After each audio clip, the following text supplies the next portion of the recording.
Hello and welcome to another episode of Techguyification. In this video we're going to be doing a first look and unboxing of the Apple Watch.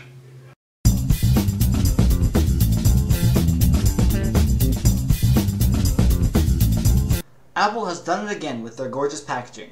Opening up the box, you'll find the standard wall wart included with most Apple packages and a charging cable which charges by induction, meaning you simply put the watch on the end of the cable and it charges. So basically, it's magic. Also included is another case, if you will, containing the Apple Watch. Not shown here, there is a basic instruction manual as well as a smaller wrist strap. Despite how easy Apple says the setup process is, I was very disappointed. Getting to the setup was easy as usual. The way it's supposed to work is you point the phone camera at the watch and it just works. This was not the case for me.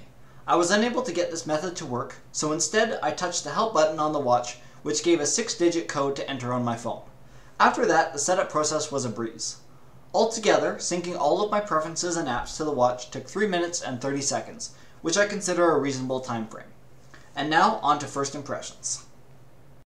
So I've had the Apple Watch for about a week. That wasn't my intention before releasing the first look episode, but I recorded this video a bunch of times. I think this is the third time already, and my camera just wasn't cooperating, so hopefully this time works. In terms of my thoughts, since I've had a week to kind of play with it and use it, then I have a bit more thoughts than as opposed to just somebody taking it out of the box, so I guess that's a good thing. It's kind of a cross between a first impressions and a review, I guess. In terms of battery life, I have gotten a day and a half. One day I forgot to charge it, and it was still fine and fully operational until about 4 o'clock the next day, which was really great. Considering I have I'd say moderately heavy use case for it. In terms of my reasoning for getting it, kind of jumping around a bit, I get a lot of notifications. So about 2,000 text messages easily per month, about 30 emails a day, and at least an hour and a half on the phone every day, plus any other notifications I might get from social media and other sources.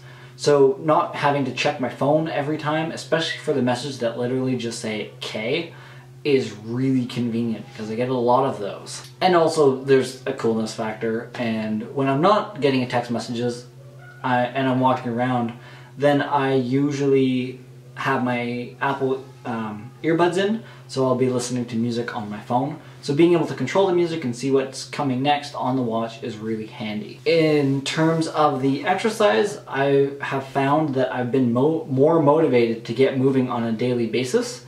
As for before, I'd go for my runs on a regular basis, but then on the other days, then I wouldn't really do very much. As for on this day, then I've been going for walks and runs daily to get my exercise ring, and it's been great that it counts calories as well, because then you can see how active you've been throughout your day, even if it's not necessarily exercise. The goal that I've been finding the hardest is the stand goal, and I think that it's a really great goal to have, and one that I probably wouldn't make without the Apple Watch kind of beeping at me to say, hey, time to stand. For those of you who don't know, I'll just go back and kind of explain the goals. They have a stand goal, which is a blue ring on your activity monitor, and it tells you to stand at least 1 minute of 12 hours of every day.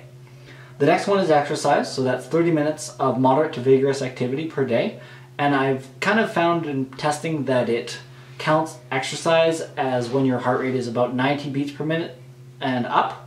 So if you tell yourself you're going for a run and you walk the whole time, it won't count it probably. But for me, a brisk walk was enough to get my heart rate into that category. And then the last one is calories. So you can have a calorie goal per day, and every week then it should prompt you to adjust your goal, whether you're hitting it and surpassing it by a substantial amount, or if you are not hitting it and maybe it's a good idea to decrease it so it's more obtainable for you. You can then see your past activities rings on your phone. A few things that I've noticed when using the watch: sometimes I'll make a phone call using the watch and the person will pick up, but they aren't able to hear me, and even when switching to the phone, you still can't hear them. So then I have to hang up and call them from the phone and it works.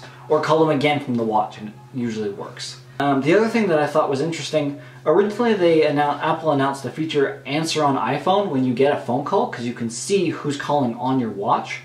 I thought that that would mean that it would actually pick up on the phone, meaning that you could have your earbuds in and not have to touch your phone to answer on the phone.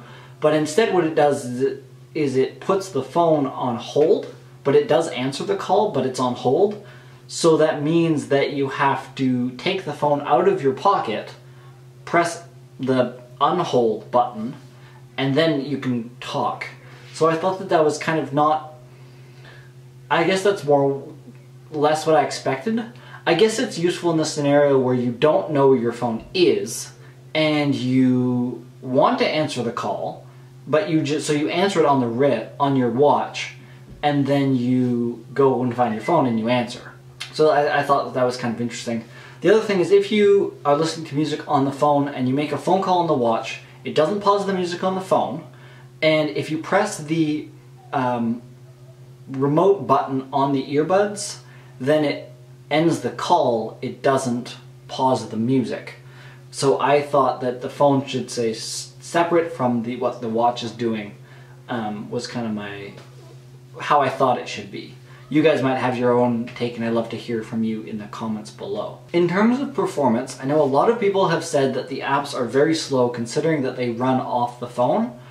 For me personally, I thought that it was actually pretty good. Even in terms of like loading maps and loading transit data, it's not that much slower than me actually pulling it out my phone, at least in my usage.